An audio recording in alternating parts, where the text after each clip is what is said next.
We're told that we need to be proud of these trade rules because they were made in America. These are trade rules made in America that make sure that nothing else will be made in America. We should be as proud of these trade rules as the Spaniards are of the Spanish flu. Both have wreaked incredible destruction. We're told that the president's credibility and prestige is on the line. No, his credibility and prestige is on the line with Obamacare. And those who want to save it should be advocating every day for whatever technical fixes are necessary to make sure that Obamacare goes on and subsidies are provided regardless of how the Supreme Court interprets the current draft. We are told that the only choice is between the failure we currently have and the failure that's being proposed. No one here, with the exception of Ms. Drake, even acknowledges the fact that I proposed a different trade approach. That is to say, to threaten to raise dramatically our tariffs with or without compliance with WTO as necessary to force countries to enter into fair trade agreements. We're told that there are these non-tariff barriers. And so our response is to eliminate the only barriers we have and get killed one at a time with these non-tariff barriers as if we can change this one and they've got that one. And we only see the ones they published. Most of them are on the phone where individual companies are told not to buy American goods. The way to deal with the non-tariff barriers is to have results-oriented trade agreements. Buy our stuff or don't sell in our markets. Don't think that you can benefit by playing with a procedure game and then having many of your procedures under the table. We're an open society. They can have commissars, as they do in Vietnam, tell their companies not to buy American goods. If American congressmen were to call companies and tell them not to buy goods, we'd be laughed at.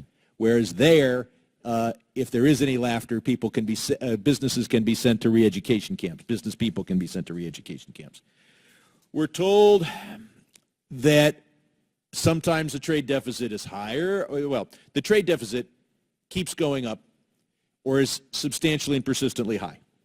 That's true when we save. It's true when we fail to save. It's true when we have a budget deficit of over $1 trillion. It's true when we have a huge surplus.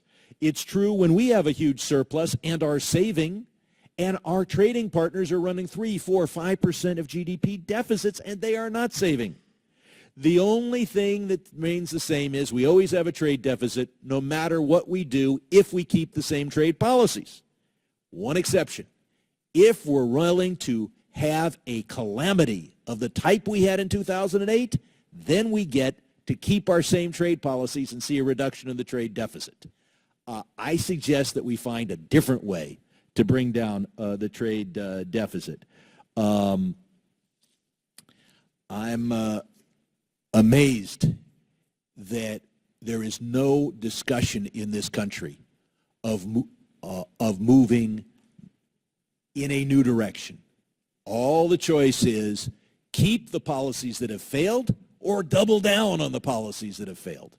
And finally, I think at least one witness suggested that huge trade deficits have nothing to do with jobs, that huge increases in imports cannot displace American workers. Ms. Drake, is it possible that huge increases in imports could adversely affect American workers? It's really disingenuous to say that exports create jobs, but imports have no effect on jobs. As you said, you have to look at both sides of the equation. And quite frankly, our trade deficit represents the fact that we're consuming more than we produce. And that means there's an opportunity cost for lost jobs, either real jobs that we had that are gone or jobs that we could have had if we produce things here.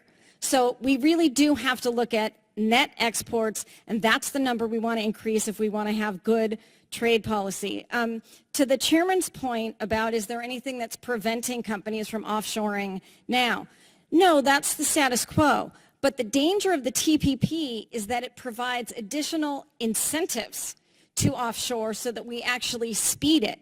And it can do that through the ISDS mechanism by saying to those who offshore, you now have additional influence over the rules this economy makes, and if you would like to threaten it in the case that it passes a food safety law or a worker protection law, or you don't like the zoning decision that it made, you can do that. And we know that that's being used, and it's being used for exactly those kinds of things. So what we want to make sure is that the TPP provides the right rules that actually incentivize manufacturing here. And trade can be done right. Congressman Capter said, you know, she supported the U.S.-Jordan Free Trade Agreement. So did the AFL-CIO. I think if we look at how Germany does trade, if we look at how Sweden does trade, they do a lot of exporting in an advanced economy, and they haven't seen the extensive job losses that we have. When you look at productivity, to Ms. Overby's point, when productivity increases, workers should do better. They're contributing more, their firm's making more money, they should get a part of it. But what we've seen is a complete decoupling of worker productivity and wages. And that's not, it's in the United States, but it's not just here. And it does have to do with globalization, because if we set up rules that make it much easier for firms to say, hey, take this pay cut or we're moving, and we do that in every country, firms can game countries. Who's got the weakest environmental regulations? Who's going to pay the lowest wages? And that's not good for workers or businesses, because in the end, what businesses want are middle classes who can be consumers, who can buy things. And when we have such a demand shortage here because of wage stagnation, and you have it elsewhere, we have a problem exporting more goods because there aren't folks who can buy them. And just to one last point on fast track and the full transparency, again, I would say be really careful, because fast track in the past has always been for a time period, 4 years or 5 years or something like this. So trade agreements can be negotiated that weren't even thought of when the fast track was granted. Think about how Korea was negotiated right at the very end of President Bush's fast track term. That was not something that Congress had contemplated when they passed the fast track deal, and I would dispute that it was well negotiated. We think it was rushed, we think it left jobs on the table, and we think the extraordinarily increasing deficits that we've seen just in the first couple of years of Korea are evidence that something's really wrong with that agreement. So I think we can do better, and that's really what we're here to say. One last thing, if I don't think the question is if the TPP fails. I think the question is how to do the TPP. The U.S. has entered into trade negotiations before that have failed, with Malaysia, with Thailand, with Europe a couple of times.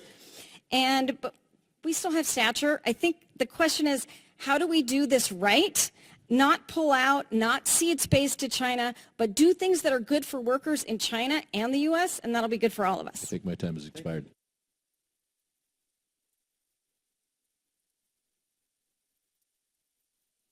Mr. Chairman, but I can't thank you.